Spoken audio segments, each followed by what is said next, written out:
There is a specific kind of exhaustion that doesn't come from doing too much.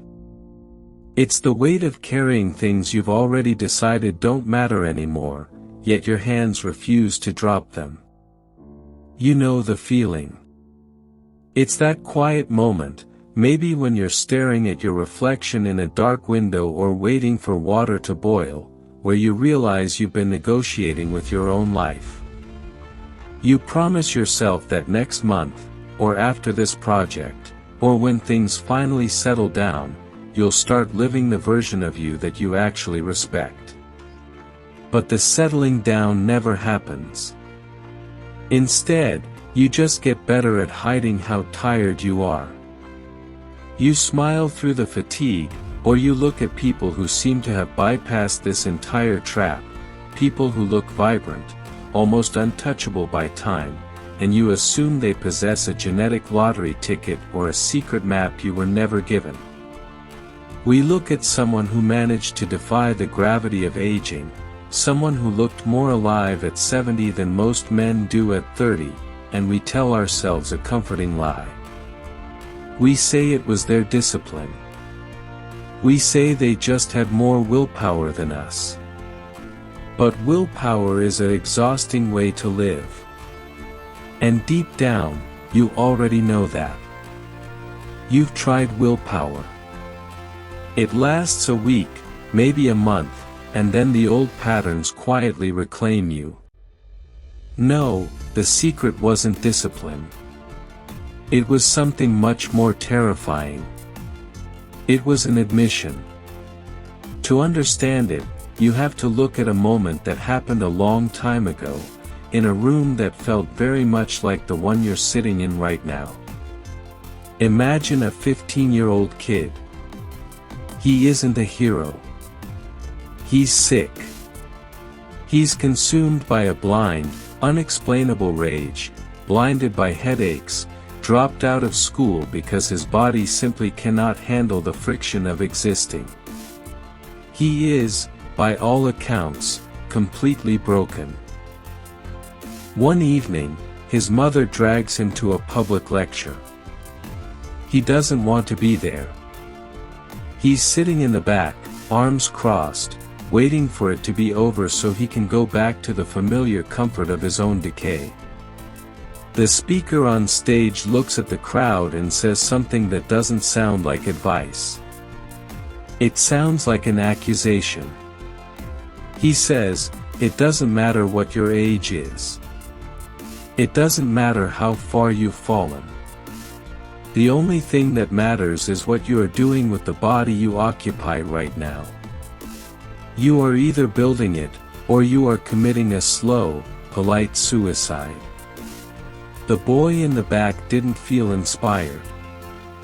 He felt exposed. You see, we think our habits are choices we make. But behavioral science tells us something different. Your habits are actually a physical manifestation of who you believe you are. When you eat poorly, when you neglect your movement, when you let your mind wander into the same anxious loops every night, you aren't just making bad choices. You are casting votes for a self-image that is beneath you. The boy realized that his sickness wasn't a medical condition. It was a boundary he had accepted. That boy was Jack Lalanne. But here is what almost nobody notices about what happened next. Everyone assumes he read a book, changed his diet, and became a machine. They think he found the answers. He didn't. He found a question that most people spend their entire lives trying to avoid. Think about the last time you walked through a crowded place. A train station, a grocery store, a street corner. If you look closely at the faces of the people passing you, you'll notice something strange. It's not that they look old. It's that they look occupied. They are carrying the invisible weight of 1,000 small compromises. The job they didn't quit. The conversation they didn't have. The standard they let slip just a fraction of an inch because it was easier than holding the line. We think aging is a biological clock that ticks at the exact same rate for everyone. It isn't.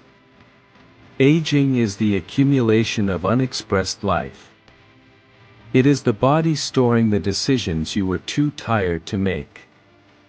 When Jack Lalanne was in his 30s, people already thought he was eccentric. He was opening gyms when gyms didn't exist. He was talking about Whole Foods when the world was falling in love with processing everything. They laughed at him. They called him a fanatic. But he wasn't fighting the world. He was doing something far more radical. He was refusing to participate in the collective agreement to decay. There is a psychological phenomenon known as identity verification. We are hardwired to act in accordance with who we think we are, even if that identity is destroying us. If you view yourself as a stressed, overworked person who just needs to get through the week, your brain will actively seek out behaviors that confirm that identity. You will seek comfort. You will seek sedation. Lalanne didn't look 70 at 70 because he exercised more than you. He looked 70 because he refused to view comfort as a reward. To him, comfort was the enemy. It was the first sign of rigor mortis. But that's when everything quietly changed, and it's the part of the story that gets left out of the biographies. There is a famous piece of footage. It's 1984. Lalanne is 70 years old. To celebrate his birthday, he doesn't throw a party. Instead, he handcuffs his wrists to his ankles, ties himself to 70 boats filled with 70 people, and swims a mile through the rough waters of Long Beach Harbor against the current. It sounds like a stunt. A piece of showmanship. But if you look at his face when he comes out of the water, he isn't smiling like a man who just won a prize. He looks relieved. Why would a 70-year-old man need to prove something so brutal? Because he knew a secret about human nature that we desperately try to forget. The moment you stop testing the walls of your cage, the cage starts shrinking. You felt that shrinkage, haven't you? You can feel it in the way your world gets slightly smaller every year. The things you used to think you'd do, one day, quietly transition into things you admit you'll probably never do. The risks you used to take become fears you justify as wisdom. We call it growing up. But it isn't. It's just the slow, systematic lowering of your own ceiling.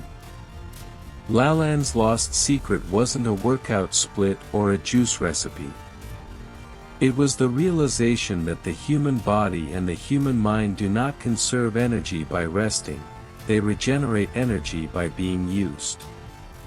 When you leave an engine sitting in a garage for 30 years, it doesn't stay pristine. It rusts. The gaskets dry out. The oil turns to sludge. The car doesn't break down because it was driven too hard, it breaks down because it was never allowed to do what it was built for.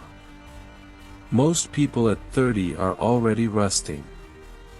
They have accepted the cultural narrative that life is a process of gradual winding down.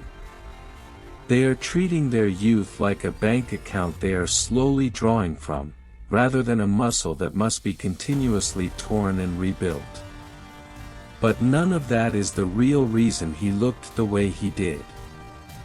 The real reason is much more uncomfortable to face. It's found in a quiet habit he kept until the day he died at 96. Every single morning, no matter what, he spent 2 hours in the dark, moving heavy iron. He didn't do it because he felt like it.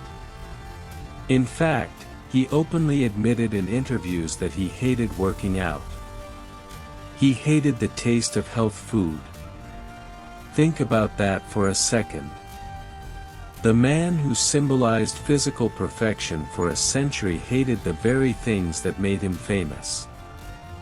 This is where the illusion collapses. We wait to feel like doing the hard thing. We wait for inspiration. We wait for the anxiety to leave our chests, or for the morning to feel a little warmer, before we take action. Lalanne understood that waiting for the right feeling is a form of cowardice. Feelings don't precede action. Action precedes feelings.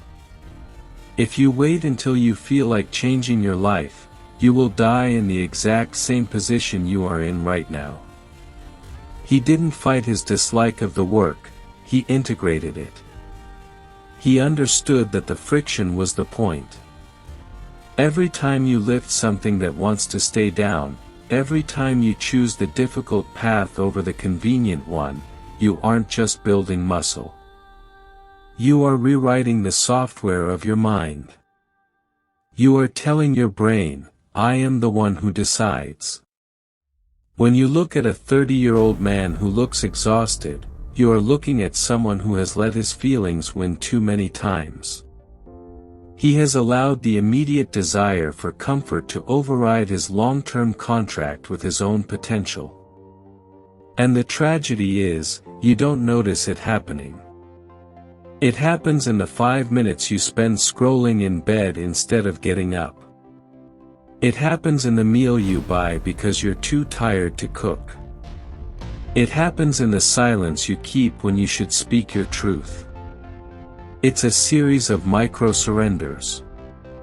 And each one leaves a line on your face. So we return to the room you are in right now. To the life you are currently navigating. The secret to looking like you've beaten time isn't about escaping the reality of your body. It's about realizing that your body is the only honest critic you will ever have. It reflects exactly how much truth you are willing to tolerate. You can lie to your friends. You can lie to your boss. You can even lie to yourself in the mirror, adjusting the light, finding the angle that makes you look a little less tired than you feel. But you cannot lie to the alignment of your spine. You cannot lie to the quality of your breath. You cannot lie to the depth of your sleep. Jack Lalanne didn't possess a secret. He just stopped participating in the lie. He understood that youth isn't a period of time. It's a state of tension. The moment you remove the tension, the moment you seek a life free of friction, you begin to fade. The weight you've been carrying, that exhaustion that doesn't go away with sleep, isn't there because you are doing too much. It's there because you are doing too little of the things that actually matter to your soul. You've been spending all your energy maintaining a version of yourself that you've already outgrown. The door isn't locked. It never was. It's just heavy. And it leaves you with a choice that nobody else can make for you, a choice that waits for you every single morning in the dark before the rest of the world wakes up. Are you going to keep treating your life like a resource you are trying to preserve? Or are you finally going to find out what you were built to endure?